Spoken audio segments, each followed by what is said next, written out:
আমাদের বাংলাদেশটা যখন এখন স্বাধীন হয়েছে, আমাদের বাংলাদেশের মধ্যে এখন যখন নতুন নতুন কানুন শুরু হয়েছে, তাইলে আমরা প্রবাসীদের কপাল আর দুঃখ থাকবে কেন? এই কথাটা আমি কি জন্য বলতেছি, আমাদের প্রবাসীদের কপাল অনেক দুঃখ।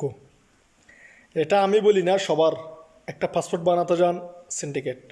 এয়ারপোর্টে আসেন, সিন্ডিকেট। আপনি ভিসা নেন, সিন্ডিকেট, সব কিছু। তো তার জন্য আমাদের এইগুলা থেকে বাঁচতে হলে, আমরা প্রবাসীদেরকে বাঁচাতে হলে তাইলে কি করতে হবে? এই সিন্ডিকেটগুলা কমাতে হবে। এই সিন্ডিকেটগুলা কোথায় কোথায় আছে, কোন কোন জায়গায় আছে, এগুলা সব ধরতে হবে। একটা কথা হচ্ছে যে চাইলে কিন্তু সব সম্ভব। এটা একটু যদি মাথায় রাখে সবাই, প্রবাসীদের উদ্দেশ্য করে যদি একটু যদি খেয়াল রাখে মাথায়, অবশ্যই সব কিছু করা সম্ভব। আপনারা দেখেন, একটা পাসপোর্ট 4,000 টাকা, একটা পাসপোর্ট বানাতে 10,000 টাকা খরচ লাগে, 8,000 টাকা খরচ লাগে, 7,000 টাকা খরচ লাগে। তাইলে এই টাকাগুলো কোত্থেকে? আপনি নিজের হাতে ব্যাংকে গিয়ে একটা ব্যাংকের সিলুবে যে চেকটা দেবে, চেকটা আপনি গিয়ে আপনি নিজে পয়সাগুলো ডালবেন। এই পয়সাগুলো 350 টাকা না কয় টাকা থাকে, এখন একটু বাড়াইছে মনে হয়, তেমন জানি না। সবগুলো আমি নিয়ে 4,000 টাকা ধরেন, কিন্তু একটা পাসপোর্ট বানাতে গেলে 7,000 8,000 টাকার নিচে হয় না। একটা জন্ম নিবন্ধনের কার্ড বানাতে গেলে অনেক হয়রানি, সামান্য। তো তার জন্য আমরা এগুলা থেকে বাঁচতে হলে, আমরা দেশের নাগরিক, এটা আমাদের স্বাধীন দেশ, তাইলে আমাদের বাঁচতে হলে এগুলা সিন্ডিকেটগুলো থেকে মুক্ত করতে হবে। সিন্ডিকেটগুলো সবগুলা ধরতে হবে।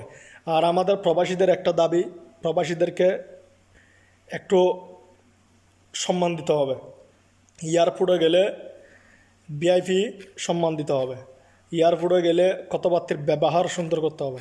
এয়ারপোর্টে গেলে কি জন্য, এটা প্রবাসীদের টাকা দিয়ে এয়ারপোর্টটা চলতেছে। আর একটা কথা হচ্ছে যে বিমানের কথা বলতে গেলে আগে 20,000 18,000 17,000 টাকা ছিল না।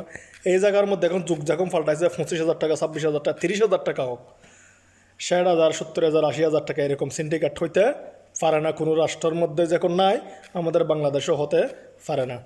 তার জন্য সব সিন্ডিকেটগুলোকে ধরা হোক।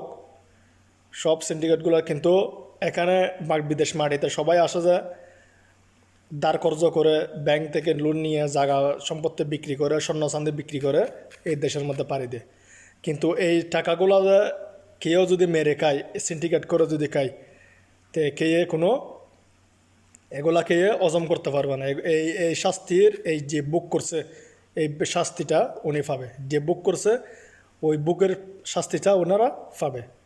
তো তার জন্য কারো টাকা মেরে খাওয়া এগুলা ভালো না।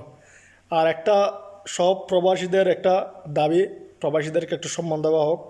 প্রবাসীদের টাকা দিয়েই দেশটা সম্পূর্ণ না চলে, একটু হলে তো চলে। ব্যাংক চলতেছে, রিমিটেন্স কয়দিন না দিলে আপনার বাংলাদেশ দুর্বল হয়ে যায়, ব্যাংক দুর্বল হয়ে যায়। তো তার জন্য আমরা প্রবাসীদের ভাইদেরকে একটু সম্মান দেওয়া হোক। এয়ারপোর্টের মধ্যে হয়রানি না হোক, সাইসামান চুরি না হোক। প্রবাসীদেরকে সম্মান দিয়ে এয়ারপোর্ট থেকে বের করা হোক। ইমিগ্রেশনের মধ্যে কোনো হয়রানি করা না হোক। তো একটা পানির বোতল নিয়ে ঢুকলে, 1 লিটারের বোতল নিয়ে ঢুকলে হয়রানি করে, আধা লিটারের বোতল নিয়ে হয়রানি করে। এটা আবার উপরে গিয়ে আপনার ওখানের দোকান আছে, দোকান থেকে কেনার জন্য এগুলো ওরা আটকা রেখে দেয়। এগুলো হচ্ছে সব বাটওয়ারি। তো সবাই এগুলো থেকে সাবধান থাকবেন। এরকম বাটওয়ারি দেখলে, এরকম সব কিছু দেখলে অবশ্যই অবশ্যই অবশ্যই অবশ্যই পুলিশের হাতে দেওয়ার জন্য চেষ্টা করবেন সবাই। এগুলা আমাদের প্রবাসীদের দুঃখ না হয় কোনো দিনও শেষ হবে না। আমাদের সরকার যে থাকুক কোনো দাবি নেই, কিন্তু মানুষ তো বাঁচতে হবে। মানুষ মানুষ যাবে কোথায়? সাইসামেনের দামও কম কম করলে আমাদের জন্য সুবিধা হয়। তো এটা আর কি। তো সবাই ভালো থাকবেন, সুস্থ থাকবেন, সবাই আমার জন্য দোয়া করবেন। সবার জন্য আমিও দোয়া করি। সবাই চ্যানেলটি সাবস্ক্রাইব করে দেবেন আমার নতুন নতুন ভিডিওগুলো পেতে।